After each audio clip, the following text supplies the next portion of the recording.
mai dân si mô champe lo in na pu bang ko sakin hey na kan lo bang in lai kala sin tu le luam za tam zo lung kia lo hai bang nang akin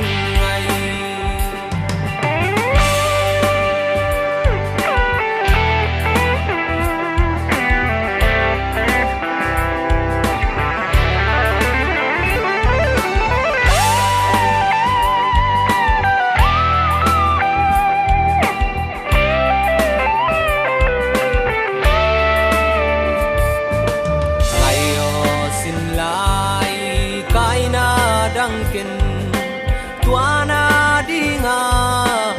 itong chamte milong sin lai tu bang na chingin kapang zu bang na tang in mo ngai champe lo ina pu bang ko sakin hey na kan lo bang lai